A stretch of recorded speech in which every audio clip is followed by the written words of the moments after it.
Hi guys, welcome back to The Hideaway. My name is Douglas once again, and today we'll be breaking down the second entry. I just forgot that my fan is on. Oh well, it's all gonna get edited. Just keep rolling. Not good with explaining things. Usually I just write things out. So this is gonna be fun.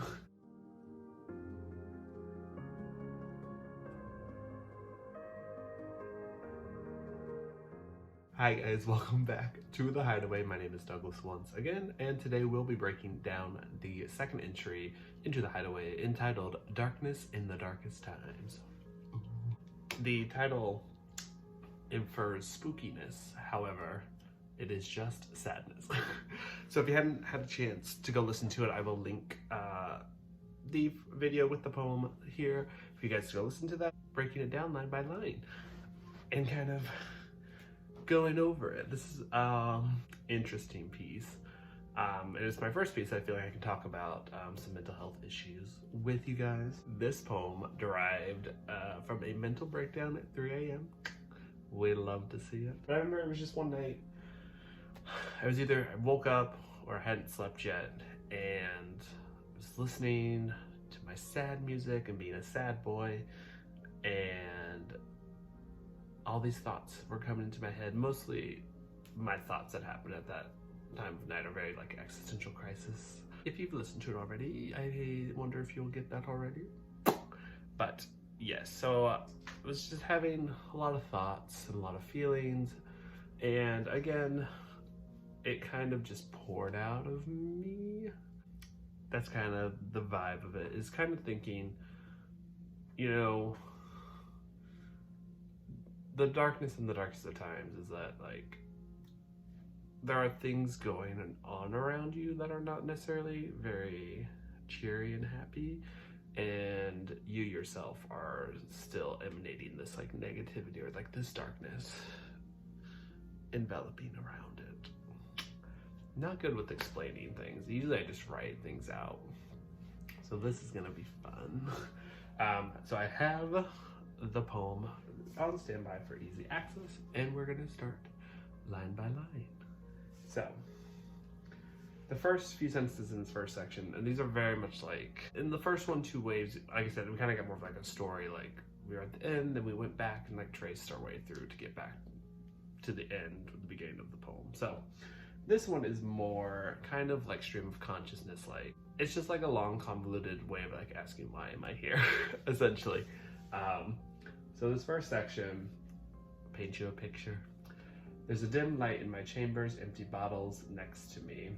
I literally was like describing like where I was and like in that moment, just a little bit more darker, romanticized version of just saying I was in my bedroom and there were empty bottles, because sometimes we drink because of feelings, and that's okay or it's not okay. It depends on who you ask. Next line after that, a drag of the cigarette lasts longer than the affection I manufactured for you. It seems like a really subtle dig, but it's really just kind of like this action that's killing me slowly lasts longer than anything that I told you I felt about you. It's a really interesting line, because it really should have more meaning than what I can spew out of my mouth right now. Like this action that is killing me is more real than the I love you that I've told people. Let's go with that, because it seems, again, it's more like sad, and it's like I would rather be killing myself than pretend that I care about you. Oh, it's very dramatic. It's very that. These next lines, I'll hint this in a second. Breathing feels like a chore. My chest is heavy with regret. I'd rather be drowning, because at least that sensation will rush the adrenaline throughout my system. So in two waves, you kind of got the imagery of drowning in these waves. It's funny because I wrote two waves in this poem about 3 months apart. So it's just interesting to kind of see that, like, that same imagery and that kind of symbolism kind of carries through my art, at least. So breathing feels like a chore, something I don't want to do. chest is heavy with regret. So because breathing is a chore, it feels like something's weighing me down, and it's regret, past life choices, whatever you want to call it. And then I'd rather be drowning, because at least that sensation will rush the adrenaline throughout my system. It seems self-explanatory. Like, if I know I'm about to die, your body's gonna like try and be like, no, if it's the fight or flight, whatever.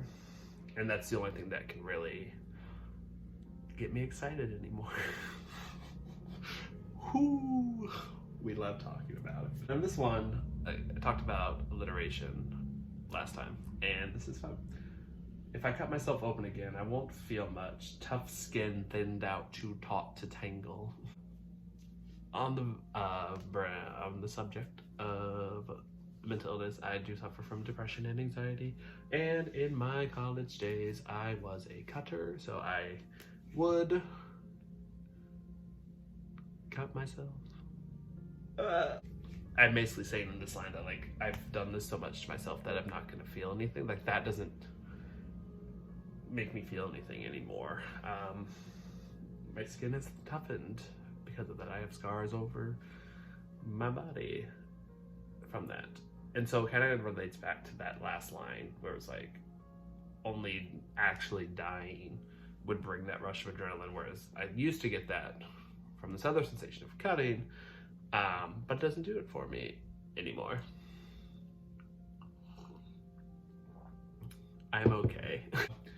So the lines that follow this, they're kind of, so tough skin thinned out too taut to tangle in this mess that I only manufactured in my own head because I can't seem to fall asleep. So again, I'm still in my room and I can't fall asleep. It's 3 a.m. So in my mind, I'm creating all of this drama for myself when there really probably isn't any. We love a fun time. So we'll move on to the next section. And this first line, it's interesting. We'll just go through it. I've been wrangling with myself in a seemingly homoerotic fashion, the feeling of not knowing who I am. And it's very interesting because there's no other way to get around it. So I'm a member of the LGBTQIA+ community. And this line is very interesting to me because I do struggle to like find my identity within that community because I don't feel like I fit certain facets of it, which is fine. Like no one has to fit one certain facet, but like I feel like because I'm either like on like a certain spectrum or like on like a borderline part of it, that I don't truly like have my own place in it. So obviously I have like most of my friends are in the LGBTQIA+ community, but it's like I just struggle with like my identity in there because there's a lot going on here and in terms of how I identify in the LGBTQIA+ community, so I do wrangle with that a lot. So it's very fun. So many versions I've created in lieu of the mess that trails behind every time. So it's basically saying that like I feel like I have to either recreate myself or create different versions of myself to fit in to society or even into the LGBTQIA+ community. So we love not being our authentic selves. No one is different, just a slight adjustment. And so that's basically saying that like there's still facets of me, but like I'd make these adjustments here and there, like to my personality or to like what I'm presenting to people to fit in or like be a part of the society or community more effectively. And it's still me, but it's not 100% authentically me. And then each time I crack, is it myself or is it the circumstance around me? So a lot of the times I think, especially or mainly probably with me, it's easy to put the blame onto other things than it is yourself, or vice versa. Sometimes it's easier to just blame myself and be like, that was my fault, or I did that wrong. And so it's interesting to think like each time one of these versions has failed, was it because I was putting too much pressure on myself to fit in, or was it society putting pressure on me to fit in? Probably more me, but just interesting to think about. This next section is a little bit more in line with like the 2 waves imagery that I was talking about. I'd like to retire to a damp, darkly lit cave, brushed out to sea, so my final breath may be seen by nothing but the stars. So it's kind of the opposite of 2 waves. Again, 2 waves wasn't a personal piece for me. But it's a lot of that same imagery. So in this, I'm trying to, like, this is me being like, not being actively suicidal anymore, but if I were to go and live in a cave, eventually I would get swept out and brushed out to sea. And it wouldn't be something that I did, but it was just something that happened, and I was okay with it. But it's fine. Everything's fine. So my final breath made me see by nothing but the stars. And I think it's poetic and beautiful to be like, oh, I will die with nature and be a part of nature, and I shall be seen by the stars and be recycled into the stars. A recycled cliche cycling into eternity, and soon I will be nothing, as all should be and as all will be. So again, we go back into the existential crisis moment, where basically it's like life is meaningless anyway, we're all gonna die, it's all gonna be nothing at some point, so I might as well just go ahead and do it. But I'm not going to, and I haven't. This is just the feeling I was feeling at that time, which is valid. I have to tell myself that. That section hits a little harder now that it's been like about 3-4 months since I've written it, and don't necessarily feel that way, but I think I did feel that way in that moment. So it was important to get out there, and it was important to this piece, and important to the end of this piece, as we'll talk about later. Next section kind of goes back into the second section where I talk about, you know, not being my authentic self and who's to blame for that. And so it kind of ties into the last verse. Can you feel my presence leave this place? As I like get older, at some point, like, it's not going to be me at all. So it's like, if I continue down this path, will you see just me leave? Like, I'm still here, but like my essence, my presence will no longer be here. It's kind of where I was going with that question. I think one of my favorite parts of this, if I remain as hollow as the times I carved pieces of myself out to please you, I'll be but an aching silhouette of a being comfortable enough for you to accept as one of you. Creating different versions of myself where it's still me, but like I'm either taking pieces out, or I'm just like pieces of me are leaving me to fit in better. This is more of like I'm putting the pressure on society for changing me. Maybe that's a metaphor for society changing people as well, but at least for me personally, I sometimes feel that like the circumstances I'm in require me to change, and whether that's a good thing or a bad thing has yet to be determined. But if I continue to do that instead of just being me, I will be a shell. Are you uncomfortable? So now I'm addressing society. Are you uncomfortable? Is my honesty jarring and inconvenient? Am I inconsistent? So now it's like, I've done all these things to myself, and now I've told you that maybe it's your fault. So does that make you uncomfortable? Because I'm being honest, is that too much to handle? Since usually we're not so honest with people. And then I say, am I inconsistent? Because again, I go back and forth between like, is it my fault or is it your fault? Is society's fault? The fact that I can't seem to pinpoint it, I'm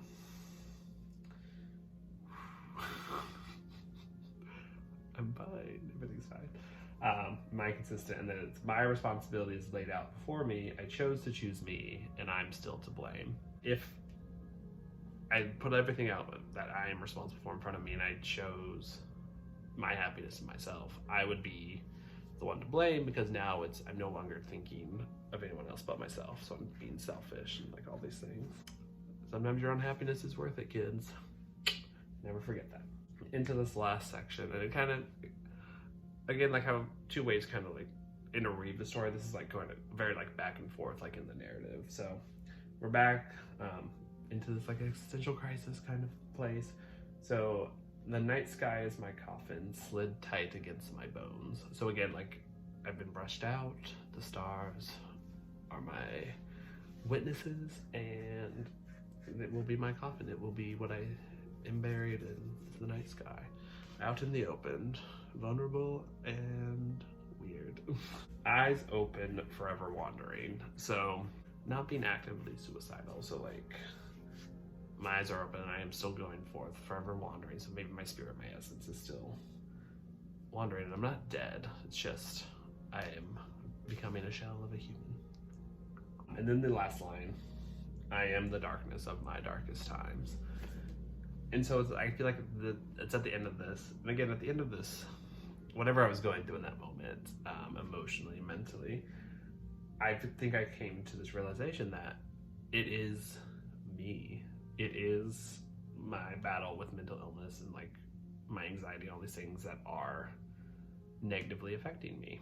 And so I think I come to sort of a like conclusion of peace to be like, it's you, it's not anyone else around you. Like you can't go off in a blaze of glory saying, oh, they maybe do it. Like it's you. Like you have to fix yourself. You have to come to terms with yourself in many aspects. So that is the end of the poem, and it's very interesting because when I say I want to go line by line, it's that like each line typically has a meaning, but like this was very written again as very like a stream of consciousness type of piece, and so there are so many lines that like fall into like one piece that like have to be explained together. They all go together. So that is the end of Darkness in the Darkest Times. I will be posting some links for mental health info websites. If people are out there are struggling with mental health issues like I am, I'll be posting links for your viewing pleasure should you need that or want that. But also my comments are open down below if anyone wants to talk to me. Tell me your favorite part of this piece, if you have any questions, if I didn't explain something right, which was hard for me because talking about mental health is scary, but I hope I did my best, and yeah, look forward to talking with you guys soon, and thank you for coming to the Hideaway.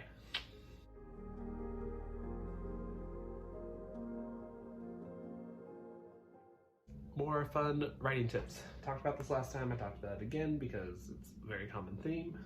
Alliteration. My favorite piece of alliteration is very a tongue twister is tough skin thinned out too taut to tangle. You can do it with a British accent if you want. I don't know why I started to do that, but you can if you'd like to. And the way it like invites like a reader in to just be like, ooh, he said that. I think so. I don't know. It may be in my brain. See, we're back to my brain. I don't know.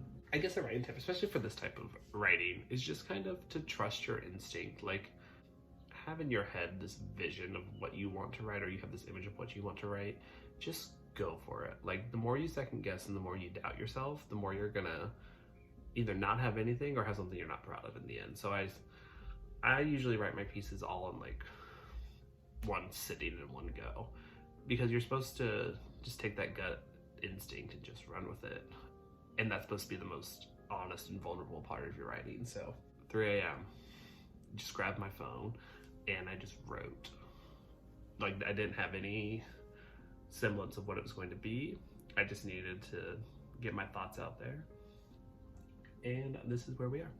So always trust your instincts, kids, and never forget some fun tongue twisting alliteration.